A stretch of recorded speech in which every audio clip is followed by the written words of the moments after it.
Hello and welcome to the Daily Mill for Monday the 29th of August 2022. In today's Millwall news we have the Loanwatch. So being in the non-league, the two goalkeepers are out on loan, Joe Wright and Ryan Sanford. They were involved in games on Saturday and today and Monday, so let's see how they go on. This is from millfc.co.uk, Mill's official club website. Bank holiday loan roundup. Mill's two lonely goalkeepers experienced bank holiday joy this past weekend. Ryan Sanford kept a clean sheet with Dover at Fleck on Saturday afternoon. His side were 4-0 winners over Hemel Hempstead Town.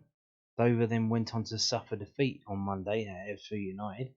The goalkeeper was on the bench at Stonebridge Road. Ebbsfleet, a pretty good team. Now I think they're runaway leaders at the top of the league. I think they've won every game they've played so far, so that's nothing to be embarrassed about. But there was quite a few Dover fans probably complaining about why Ryan Sanford wasn't played. Don't know what happened there, but yeah, he was on the bench today. Meanwhile, Joe Wright and Bath City were double victors, as firstly they won 1-0 at Farnborough on Saturday before thumping Slough Town 5-1 on Bank Holiday Monday. And they are, I believe, in the top 5, maybe 4th or 5th. In Scotland, Alex Mitchell played 90 minutes for St Johnstone, but he could not prevent a 3-2 loss at Heart of Midlothian. And the upcoming fixtures are there. They're all on Saturday, 3 o'clock kickoff. And now Joe Wright has to go for 2 Ebbsfleets. You can't really compare him to Ryan Sanford because Ryan Sanford was on the bench. But Bath City going to Ebbsfleet Town, who are undefeated, 100% record. This is going to be a strong test for Joe Wright. Let's see how he gets on there. And Alex Mitchell, St Johnstone versus St Mirren is a winnable game for them. And we'll see how they get on there. And we're going to see how Alex Mitchell got on. I just watched the highlights before filming the video on BBC iPlayer Sports Scene. And did pretty well, was involved in a couple of moments. May get the blame for their Hearts, I think either first or second goal. Their right winger was going down the wing, got played in, was offside. Was offside. Lino didn't give it. Alex Mitchell puts his hand up. He's carrying on running back. Maybe probably thinks maybe the linesman's a bit Martin Jeff. Maybe he didn't hear me, so goes up again with his offside, puts his hand up.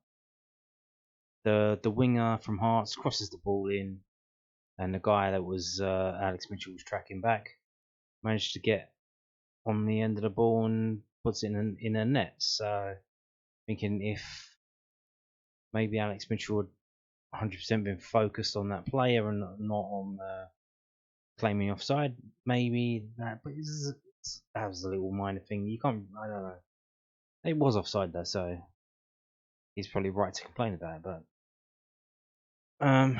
what did they say? Play to the whistle. So, but you can see here. So, it's their 5th best player. He's had 47 touches, which is the 4th most in the team. In terms of offense, he doesn't get used offensively much. He was fouled once, got offside once, had one unscheduled touch. Defensively, though, this is where he works, getting involved in a lot of stuff because he's essential of the midfield 3, I believe they play. So he had 2 tackles, which doesn't seem a lot, but second most. 0 interceptions, 2 clearances, which again is the second most behind Mr. Constantine there. And then we have 4 block shots, which is the most. So he is kind of. There was a moment where one of the players played a back pass. St Johnstone players played a back pass to the goalkeeper, which was sold short. Alex Mitchell had to run in and intervene and kind of dive in and block the shot. And that's kind of what he does a lot of, is closing down and diving in and blocking shots and that kind of thing. So there you go. 6.72 rating. Passes 34. It's quite a lot. Third most. But only 38.2% accuracy. I'm guessing because that's a lot of them are long balls. 12 long balls, 4 accurate. So that doesn't seem too good. Unless he's playing it into space. So he's got 12 long balls, so that means, what are we looking at? 22 short passes. So some of those short passes must have gone awry as well for him to have such a low passing accuracy. But yeah, there you go, Alex Mitchell, doing all right. Like I said, St Johnstone, not very good team, Talking of young players, under 21s, as they are this season, are playing against Peterborough United's under 21s. Not the first team as it's suggested in this title. This is also from millfc.co.uk. They are playing on Tuesday afternoon, 1 PM, but it is at the training ground, Millwall's training ground, Calmont Road, so not at the Den. Millwall under 21s welcome Peterborough United in the Professional Development League on Tuesday afternoon. Kevin Nugent's side boasts a 100% record so far this season, having won their first 3 matches, and will now look to extend those statistics against the Posh. Indeed. Updates will be on Twitter and all of that stuff, and I'll let you know how they got on in tomorrow's video. Peterborough United so far this season, they are playing in the Northern Division. Just to make up the numbers, I think, and so far they have drawn 1 and lost 2, so they are playing like a Northern team as well. Now, let's get into tomorrow's game, or Tuesday's game against Burnley. So it seems to be that it will be available for UK viewers to watch on Millwall TV. This is also from millfc.co.uk. Watch Millwall's midweek trip to Turf Moor on Millwall TV. Millwall supporters not making the journey to Burnley can watch the fixture on Millwall TV by purchasing a match pass. The Lions head to Turf Moor on Tuesday night and Sky Bet Championship kick-off 7:45 PM. Pass is available for both UK and international subscribers at a cost of £10. With a match pass, bringing you multiple angles of the action live, including replays and full match commentary. You can check out our streaming passes below. Passes also include annual live video subscriptions for international fans, audio passes for UK-based supporters, and subscriptions to Millwall TV Plus, the new home of Millwall video content. Yeah, so I clicked on this and it takes you to a thing, but the pass is called International Match Pass. Is that the one I'm supposed to buy? I don't know. I'm guessing they just call it that because that international fans can buy a match pass every match. So that's what it's mostly called. But I assume that's the one I have to click on, but I'm not an international fan. I guess it's the same and they were too lazy to rename it, or I don't know, but we will find out. Closer to the game, I'm assuming that's the one you've got to click on. So yeah, you can pay £10 and you can watch Burnley smash me a wall, maybe, or is this the will some changes be made? Will some lessons be learned? And will we get a side put out that can actually win this game? So let's find out about the history of Burnley versus Millwall. So Burnley, I believe, were one of the founding members of the Football League. If not, they're a very old and prestigious team until obviously the Industrial Revolution kind of waned off and globalization came in. Second World War came along and boom, they fell off. Maximum wage was dropped and the rest is history. So you can see here, after the obviously the Great Depression in the 30s, they got relegated to Division 2 where Millwall were, and that's the first time we played them in 1930, and we lost 2-1, and we didn't win in our first 8 trips to Burnley. spanning from 1930 to 1973. Didn't score many goals up there either. But in 1976, we did end up winning our first game in Burnley in December 1976, and we won 3-1, and we beat them next couple of seasons after that. That must have been a really struggling Burnley team at the time to lose to Millwall 3 seasons in a row, basically. Losing 3-1, 2-0, and 1-0. And then in 1980, they smash us 5-0 in the best result they've ever had against us at their ground. And then there's another winless streak for Millwall until 1995, April Fool's Day 1995, when we win 2-1, and November 1997, where we win 2-1 as well. And then another long winless streak of 8 games throughout the 2000s. And we get to the 2011s, just before Burnley get promoted to the League. This is the first time we played them in 8 years. So obviously they've been in the league above, in Premier League, and that's come to an end now. But recently, before that, pretty decent record, but it seems to go in streaks. It does seem to go in streaks. We seem to have a good streak of maybe 3 games, and then a longer streak of about 8 games of not doing anything. So what are we going to face tomorrow, Tuesday? Which Mill's going to turn up? Which Burnley's going to turn up? Let's move on now to whoscored.com. Let's go on the right hand side and look at the match facts. Burnley have drawn their last 3 home matches. Burnley have seen over 2.5 goals in their last 5 home matches against Millwall in all competitions. Burnley have scored at least 2 goals in their last 5 matches against Millwall in all competitions, and Millwall have failed to win their last 9 away matches in the Championship. So include that other one, that's 10. What is our longest streak of away games without a win? Does anyone know? I don't know, but it's got to be up there. We must be getting close, so I assume just mathematically it's probably going to be around 15 or so, no? Anyway, let's have a look at home versus away. So here we go. The last 6 games at Burnley.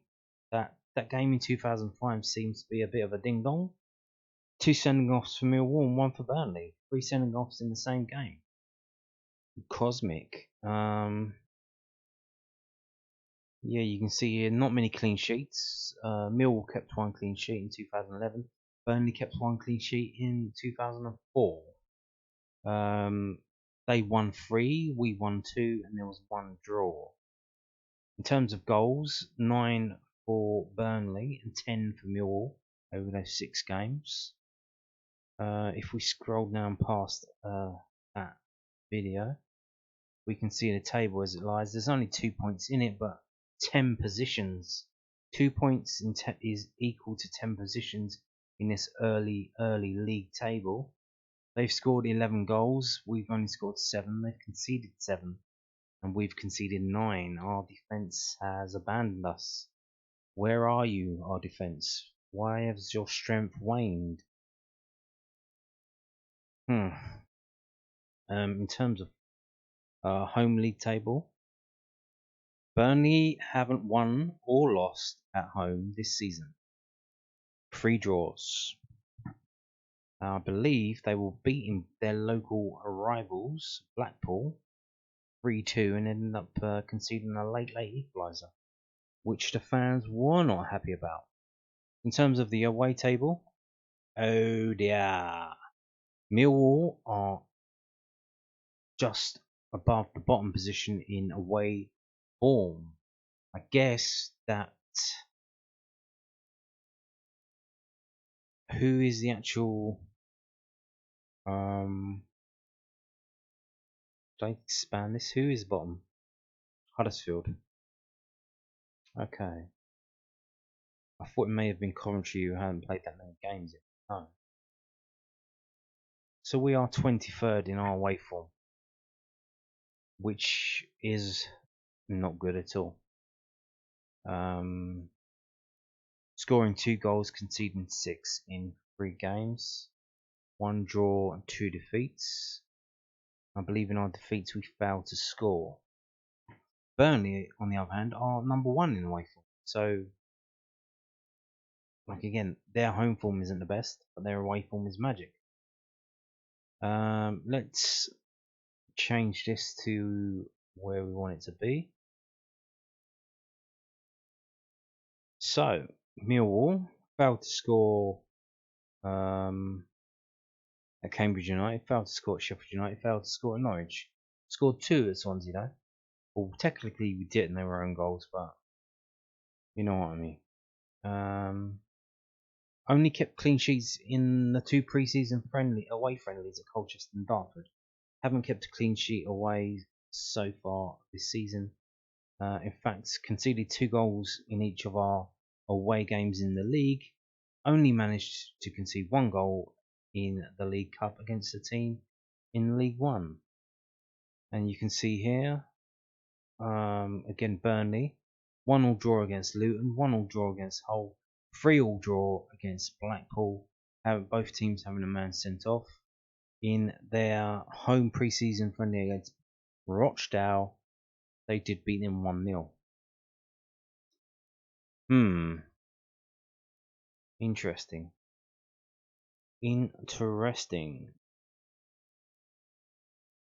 There's this team's characteristics and weaknesses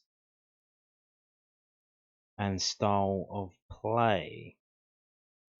Match forecast. Millwall will dominate in the air, very likely. Millwall will make a comeback if they go behind, very likely. Millwall will create many scoring chances, very likely. But how many of them will be on target? And how many of those that are on target will be a goal? Indeed. Burnley will score from a direct free kick, likely. Burnley will score as a result of an opposition error, likely. Millwall will stray offside often, likely. Okay. Match forecast is generated from clashes in team characteristics. So this stuff here, they match these together and say, well, what is the game going to look like if this team plays like this and this team plays like that? What's the game going to look like? And apparently that's what it's going to look like. So let's get into the prediction here. Skip all that.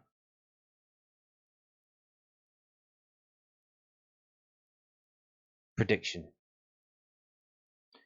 Burnley were afforded some much needed relief on Saturday as they romped to a 5-1 away victory against newly promoted Wigan Athletic.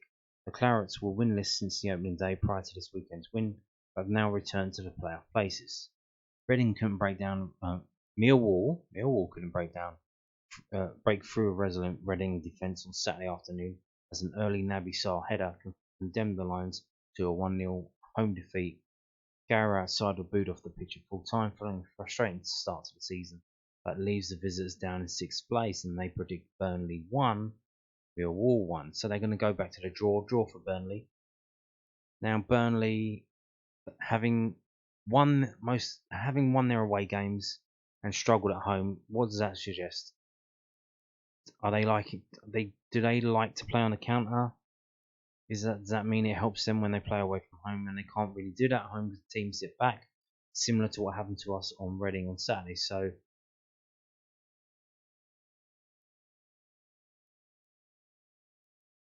my predictions so far this season have been very optimistic. That optimism is starting to fade now. There's massive mistakes that are going on. We've seen it in the Norwich game where they didn't have a left back. That's why they struggled to get results in previous games. Teams like Rotherham got a draw out of them because they identified where their problem was and played to it. We avoided going down the right flank, even though they didn't have a left back. We didn't even trouble the guy, and we just kept going down our left flank. There's just silly little things going on that are not working. We get most of our goals from set pieces, but we're not getting any corners because we're not getting to the bylines and getting crosses in. We're trying to play through the middle. All of our shots and shots on goal come through going through the middle, and it's not working. It's just not working. So what's going to happen? What is Gary Rowett going to do? He needed to drop Phobie. Phobie hasn't looked anywhere near the level he was at the end of last season. But he dropped Billy Mitchell against Reading, which a lot of the fans were speaking for, and that didn't seem to work at all. Shackleton, what is Shackleton? Shackleton is shocking. He's literally I don't know what is he supposed to bring to the team. I can't see it. We were told Leeds have been playing him down the right flank because he was filling in there. And now when he came in, he said I prefer to play down the centre. Well, you're not very good in the centre, to be honest, mate.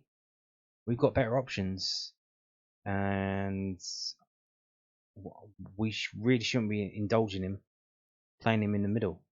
If he wants to play out on the right flank, he can have a go there and see if he can actually get some crosses in, because no one else is. See if he can run down there and get some corners for us to try and score from. But yeah, you're not very good as a centre midfielder. So let's see if Rowett picks him after his abysmal display against Reading. This result very much depends on the team that gets put out. So, making a prediction now, here's the thing. When I tune in to watch the game on the Millwall Match Pass on Millwall TV, I'm gonna know if we're gonna win or lose just by the team that Rowett puts out. I'm literally gonna know an hour before the game, judging by the team that gets put out, whether we're gonna win or lose. But right now, I'm not very optimistic, and I think the result is going to be Burnley 3, Millwall 1. It's going to be Burnley 3, Millwall 1. So there you go. And on that note, thank you for watching, and